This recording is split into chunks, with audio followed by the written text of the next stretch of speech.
Assalamu alaikum wa rahmatullahi wa barakatuh. O brothers and sisters, may the peace and blessings of Allah be upon every one of us. Akẹ́yìn ọmọ ìyá wa, ìkẹ́ Ọlọ́run, ọlá Ọlọ́run àti orí ajẹ́jẹ́ ọ̀tọ̀ Ọlọ́run tí ń túmọ̀ sí àlùbáríkà kó máa bẹ ní kọ̀ọ̀kan wa gbé. Àmín. Ọ̀rọ̀ nílà káyè tó ní. Today nugget of wisdom is going to be short as usual. Now, Salasatu anna qasmuhum yawm al-qiyamah. Allah said there are three sets of people that is going to be their opponent. Is going to enter the same battle with them on the day of resurrection.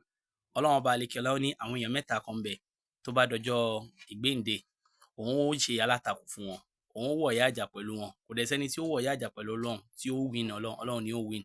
No one's enter battles with Allah that is going to win Allah. Allah is going to win anyway.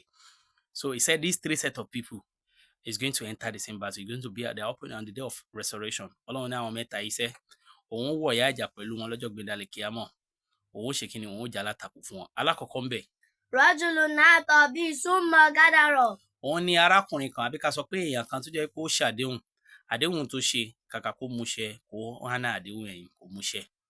Torí pé Ọlọ́run dẹ̀ ti sọ fún wa nínú Al-Qur'an pé innal ahda kana mas'ula, dájúdájú gbogbo àdéhùn la béèrè nípa ẹ̀. So bí èèyàn bá ti wá jẹ́ ẹni tó ń ṣàdéhùn tí ò múṣẹ, ó mọ ibi tó ti fọkàn àwọn èèyàn balẹ̀ lóríṣiríṣi táwọn èèyàn ti nígbàgbọ́ tó ń ti bẹ́ẹ̀ ò ti mọ̀ lọ́kàn yẹn náà pàdéhùn tó ń ṣe irọ́ ni o. Ó tún ṣàdéhùn sílẹ̀ Ọlọ́run ó tún múṣẹ, ó tún ṣàdéhùn fáwọn ọmọ òrukàn ó múṣẹ, àwọn opó ó múṣẹ, ó tún ṣàdéhùn fáwọn tí wọ́n fọkàn tán ẹ náà ó tún múṣẹ. Gbogbo àdéhùn pátá, gbogbo ẹni tó bá ti yà àdéhùn tó ṣe, Ọlọ́run ní tó bá dọjọ́ gbẹ̀dẹ̀ kíámọ̀ èmi ó wọ̀ ìyà àjà pẹ̀lú wọn, ń jà alátakò fún wọn. The first one is someone who made a promise. That is a man who made a promise and he did not fulfill his promise. That is, he breached the promise. So a lot of promise that you have made that you can remember, a lot of people make promise even to monks, to widows, to orphans and the likes of it, and yet they don't fulfill their promise. They breach their promises. So if you are one of them, be ready to enter the same battle with Allah on the day of resurrection. Be ready to be in the opponent to Allah on the day of resurrection. And may Allah make us not to be one of them. Amen. So that is the first set of people. Then the second. Wa rajulun ba'a hurran fa'akala samanahu. And that is someone who sold someone as a form of slavery. And after selling that very person, instead of giving the price or the reward of that person to the person he sold, they do what? They deny that person. And that is what people do today. People will tell people that if you want to go to Libya, if you want to travel abroad, that we are going to sponsor you. And not even that, they will tell them you are going to work, you are going to enjoy yourself. But on getting to where they said they will travel to, they will deny them the money they take.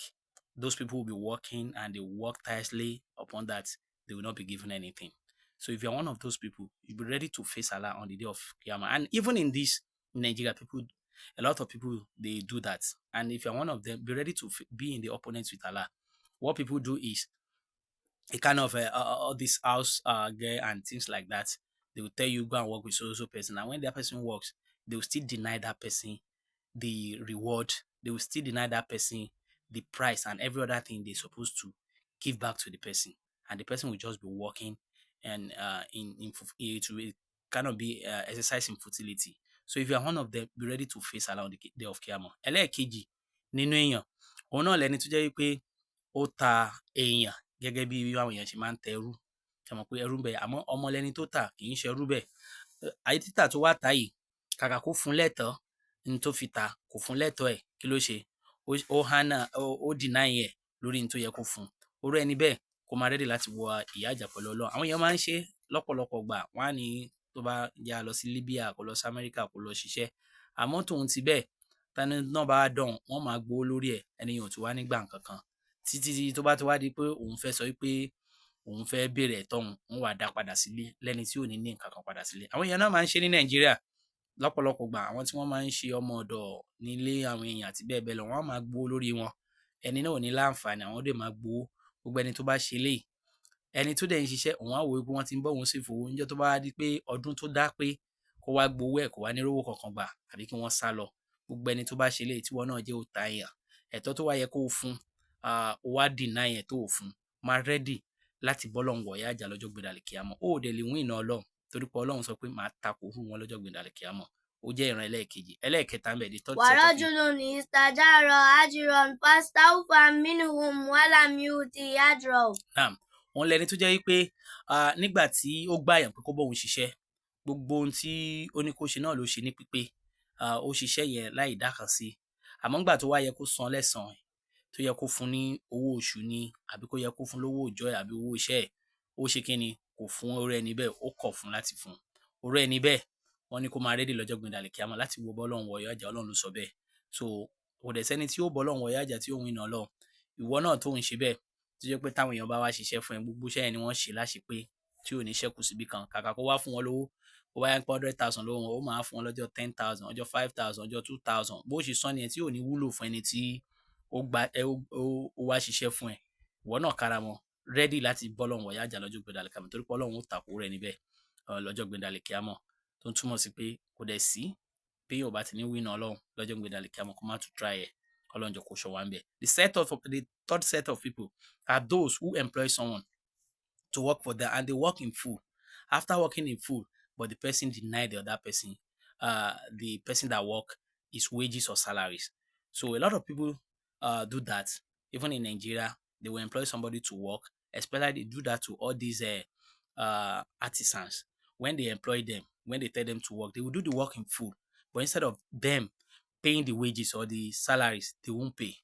And for instance, if the wages or the salary is 100,000 or 1 million, and they know that if that person gets that 1 million, it's going to be something that the person will work on, or to achieve something, they will be paying that person the day of 10,000, 5,000, 2,000, and that is how they split the money until the money is not useful again.